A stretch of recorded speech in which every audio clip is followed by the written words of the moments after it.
What you're about to see was a tactic sent to me in the comments of one of our tactic talks from previous times, and we're going to get into it. It looks like a doozy.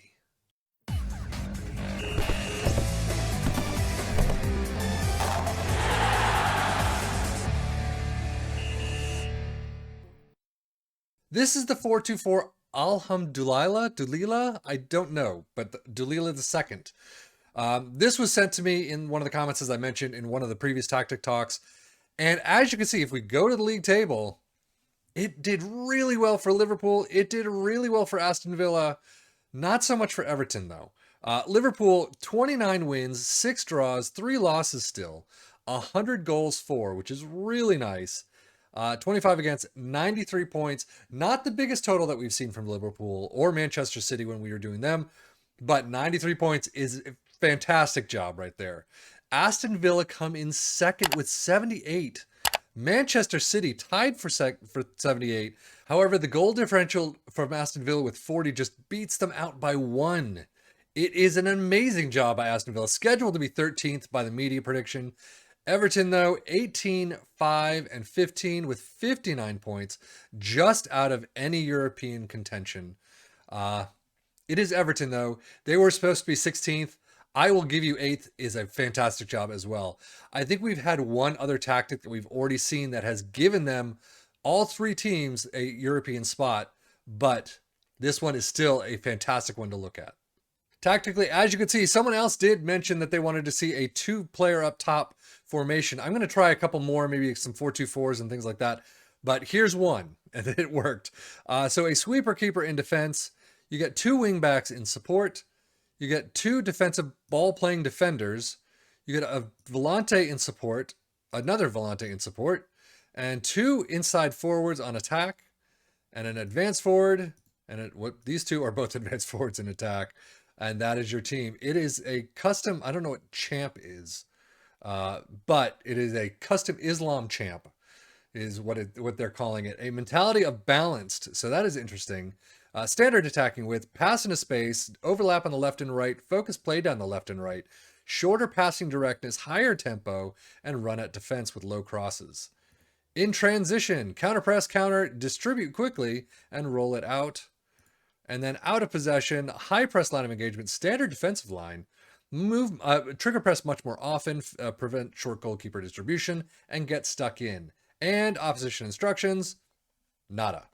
Schedule-wise, Everton started out really strong. Fulham, Man City, Nottingham Forest, 3 nice wins in a row, and then EFL Cup second round losing out to Aston Villa before losing out to them again 0-1. They beat Leeds in between.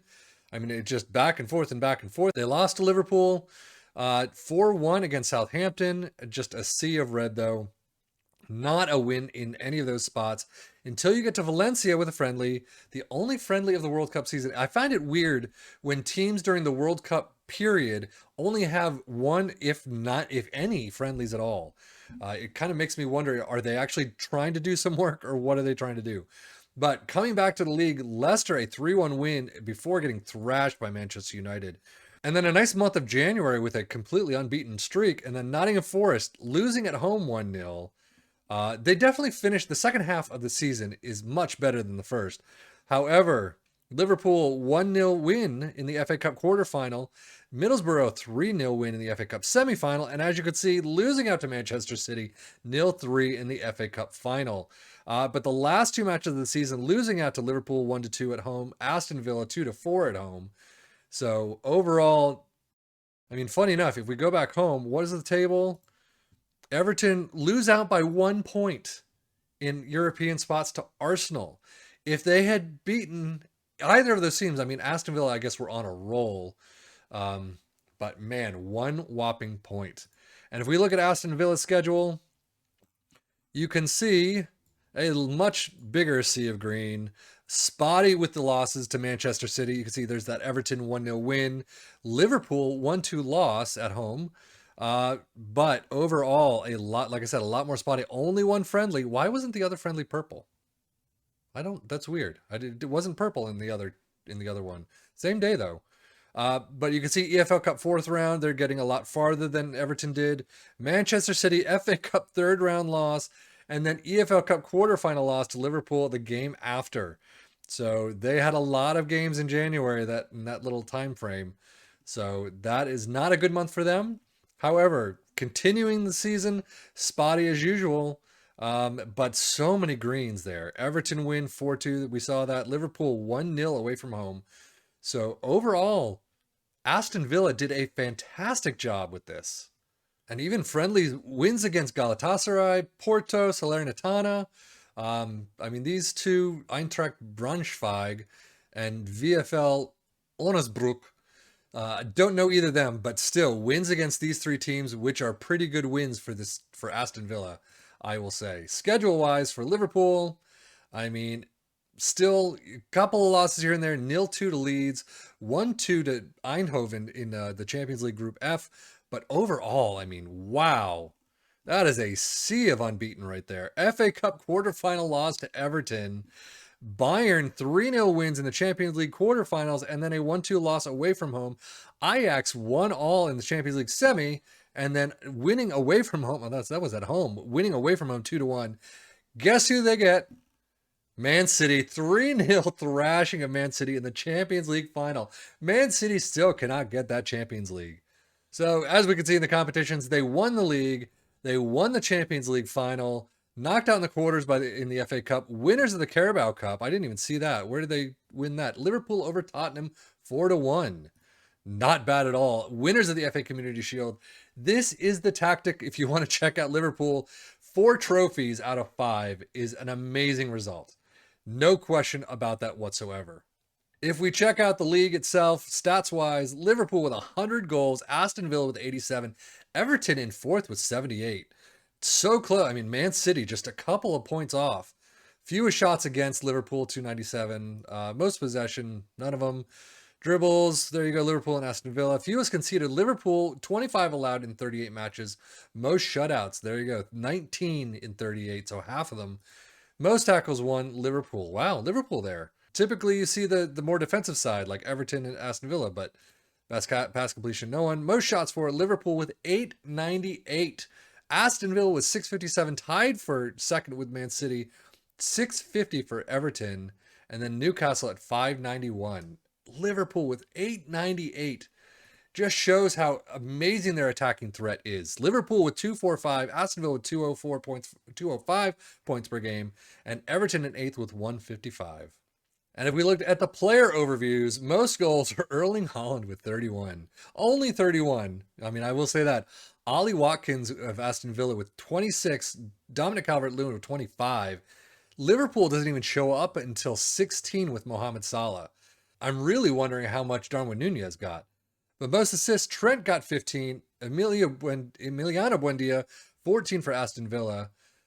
Most player of the match awards, Erling Haaland with 10, Calvert-Lewin with 8, as in Mohamed Salah, Ollie Watkins with 7, very nicely done. Most shots, Haaland with 158, Watkins with 115, Luis Diaz with 112, Salah with 109, Calvert-Lewin with 105, and Darwin Nunez, there he is at 104. So overall, expected goals 25, Salah, Watkins, and Dominic Calvert-Lewin all in there. Philippe Coutinho with 4 out of 4 penalties. It's nice to see his name there. If I am going to go and do just the individual stats, overall in all competitions, Mohamed Salah with only 31 goals. I do want to see, if I go to the squad, the amount of goals, 24 for Nunez, 31 for Salah, Jota with 21, Luis Diaz with 20. And there you go. It's not just a one-man show like it was with Haaland. I mean, you had a couple of other players underneath him who are fantastic, but Salah with 31 goals and 15 assists. You got Nunez with 24 and 3, Jota with 21 and 5, Luis Diaz with 20 and 15. You have it spread out, and that is the beauty of Liverpool and why they are such an amazing attacking threat. But highest average rating, 7.4. You actually saw it was tied, wasn't it? Oh, no, 7.10 for Darwin Nunez, but 7.38 for Luis Diaz. All of these guys, I mean, absolutely insane season for them. Most assists, Trent Alexander-Arnold, 21, and most player in the match awards with 13.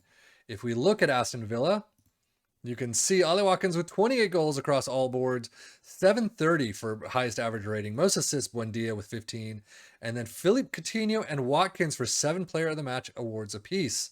And then ending up with Everton, You could see 28 goals for Dominic Calvert-Lewin. Not a bad haul whatsoever, especially compared to a lot of the tactics that we've seen. 7.56 for his highest average rating. Wow. That beats the other two very nicely. Most assists 13 with McNeil, and then Dominic Calvert-Lewin, 9 Player of the Match awards, leads the team in all competitions. So, overall, this is quite a tactic. Everton raised themselves from 16th to 8th, so a nice 8 spots. Unfortunately, did not get into the European spots in the top 7, but 1 point away. Pick up some other players. Again, no transfers whatsoever are happening in these saves, so pick up some people in January, and you could have made that difference, I would imagine. But we've only had that one tactic that has had all 3 teams in the top 7 spots. Unfortunately, this was not one of them, but still, Liverpool in first, Aston Villa in second.